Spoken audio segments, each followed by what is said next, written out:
on in, come on in, come on in. What's up, what's good, what's poppin', what's cracks, crack, what's really good in the hood? It is your man, Theo Butler, and Happy New Year. No, for real, Happy New Year to y'all. Yeah, man, good God Almighty. Welcome to 2024, the very first comic book review of 2024 from I Ain't Saying, I'm Just Saying, and the Rock With Me Nation. Y'all go ahead and clap that damn thing on up. Yeah, man, we're gonna get on up in here today. We coming at y'all with Luke Cage, Gang War. Issue 1, and this is brought to us by Rodney Barnes as the writer, Raymond F. Box as the artist, Andrew Dollhouse as the colorer, VC's Travis Lanham as on the letters, and Kanan White on the cover. Yeah, we got Luke Cage, Gang War, and just to bring everybody up to date, what's going on with the Gang War? Luke Cage defeated Wilson Fisk to become mayor of New York. But Fisk left behind the Anti-Vigilante Act, a law that labels superheroes as vigilantes, thus prohibiting them from doing what superheroes do. Luke has sworn to uphold the law, even though deep down he misses the days when he was just a hero for hire. Those are the good old days. Anyway, let's start this thing up. Let's crack this puppy on open. So why hasn't Luke changed the law? Don't really work like that. So we find ourselves in Manhattan, City Hall. New York has been divided, and not for nothing, but I got a question. Because like I said, New York has been divided. It's been divided by the crime bosses, the crime families. But in Marvel Comics, isn't damn near every superhero based out of New York? Let me tell you what I mean. I'm gonna put this up here, but I'm just gonna show. Y'all see this? These are the crime bosses. Now Luke is the mayor of New York City, not New York State. No, he's the mayor of New York City. Governors run the state, president run the country, mayor run the cities. Okay, well, and I'm low-key being petty on this one. But damn. So you got Diamondback, right? Crime boss, he got his territory. Al got his, actually Diamondback got 2 territory. Al got territory, the Heat got territory. The Rose has territory, relatively small compared to Diamondback and Owl. 5 Weapon Society, they got territory. Mr. Negative got territory. Madam Mask, Lady Yulon, Frost Pharaoh, Black Mariah, Crime Master, all of them got territory. Tombstone's territory is currently being contested. The Ringmaster, the Circus of Crime has Big Ben, the Menagerie, Hammerhead, and the Hammerhead and the Hobgoblin. They got a lot. They got a lot. And then you got the Enforcers. But I go back to this. Ain't damn near every superhero in Marvel Comics in New York, based out of New York?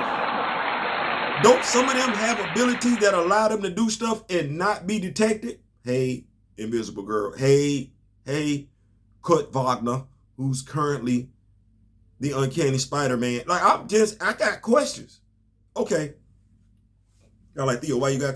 I got questions because people want to keep... You know what? Bruce holds down a city. And Bruce Wayne holds down a city. T'Challa holds down a whole nation. Let me just help y'all out with that one just in case y'all... Some people, because people want to... Okay, so Bruce Wayne ain't holding down the United States of America. And low-key, I don't think none of us know the state that Gotham is located in, even though if it was me, I'd probably guess it was New York, the state of New York. But he holding down a whole city, just the city by itself, the city. And he got help. T'Challa, who y'all want to keep comparing this dude to, is holding down a whole damn nation that's got states in it, that's got cities in those states.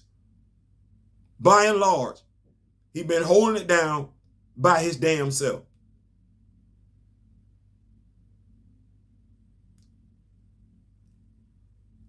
Don't let it be cognitive dissonance. Don't let it be bigotry. You read the comics. What I just said was fact. Let that stand right there. Let's not do that. Okay? Going back to Luke, because he got problems. New York got problems. Anyway, Mayor Cage is holding a press conference where we find crime has increased in New York City by 75%. Ain't damn near every, Damn near every superhero in Marvel Comics is based out of New York. Like Y'all obeying the, you know what? Y'all not obeying the law. Y'all taking a damn vacation. Y'all sick of fighting crime. That's what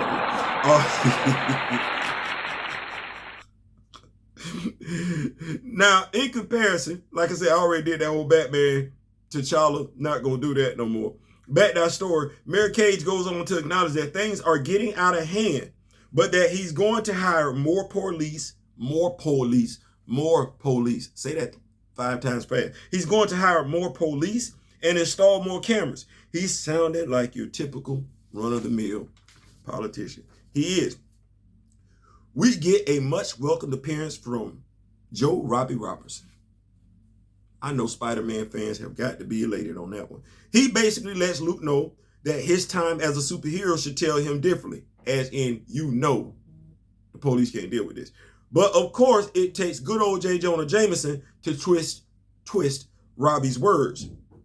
And he does it the only way J. Jonah Jameson can. Essentially, Luke knows the police can't handle the current crime spree and is only sending them in, lambs to the slaughter, so that the citizens of New York will see them fail and want the heroes to return. That's what J. Jonah Jameson is twisting Robbie's words into. That's what he's accusing Luke of. And low-key, he not far off from the truth, because that's Luke wish they could go out there and handle his business. Now, that said, Luke can't really go anywhere without personal bodyguards because he's a mayor, so he got to go tell them he taking a leak if he want any alone time. And in telling them that he want to go take a leak, drain the main vein, whatever you want to call it, he go chop it up with his boy, Danny Rand. You know what we do, men, we got to chop it up. We got to go chop it up. We chop it up with our homeboy, right? Right. Danny Rand, y'all know him. Iron Fist, used to be, no more, but that's still Luke's friend. As Luke laments the city's problems, his problems, another gunfight breaks out between the NYPD and armed henchmen. These armed henchmen have advanced weaponry, they have advanced armament, and the NYPD can't cope. So what does Mayor Luke Cage do? Taxi. That's what he do. He get in the taxi and he haul butt to the gunfight. And when he get there, he does everything short of stopping the criminals, because had he apprehended the criminals, he would have been violating the Anti-Vigilante Act, which is not a good look if you are the mayor of New York. So that ain't gonna work. Visibly frustrated, upset, my dog need to continue his conversation. He go chop it up with Danny again. I don't know. This is the longest bathroom break I ever seen before in my life, unless he told them. What do they think he doing in the bathroom?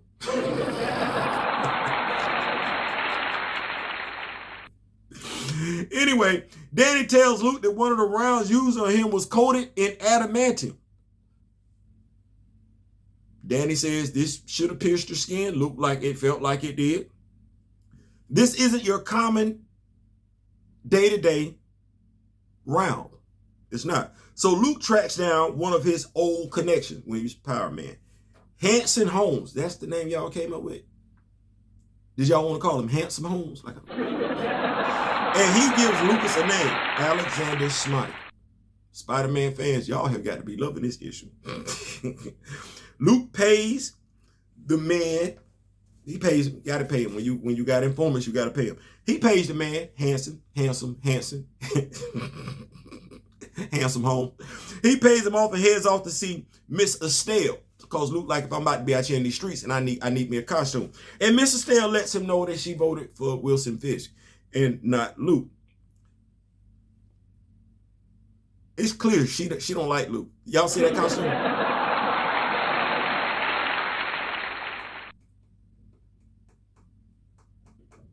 Who not gonna know that's him?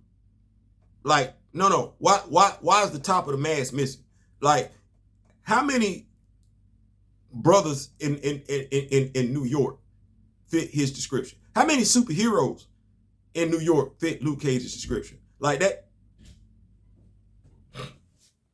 Anyway, now suited and booted, he heads out to find Alexander Smythe, where, of course, he meets resistance from the henchmen with the advanced armament and the advanced weaponry. He meets resistance in entering the building, but he don't meet any resistance in escaping out the building.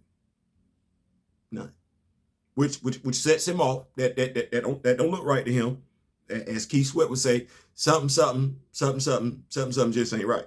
It just ain't right. It just ain't right. From there, we see Smite chilling, satisfied, no words whatsoever. We move over to Hell's Kitchen, where we find Cloak and Dagger putting hands on some bad guys. Ironically enough, these bad guys look like the bad guys that's been plaguing our protagonist this whole issue. Cloak notices these guys don't behave like criminals typically do when exposed to his darkness. And that's because, as Luke reveals, they aren't real. Reveals they aren't real. Reveals they aren't real. Commenting on how Luke doesn't normally wear a costume, because he don't. I don't think y'all know how to do a Luke Cage costume. I think that's what that is. Cloak and Dagger accept his initiation and form a new superhero team, named to be determined. Yeah, that's it. Issue 1. Gang war, territories, and everything like that. Yeah, man, you know what? I liked everything about it, except the costume. Anyway, that's my time. We coming back at y'all with some more comic book related content. Happy 2024, man. Let's get this thing started off with a bang. Click, like, share, subscribe. I ain't saying, I'm just saying. Peace.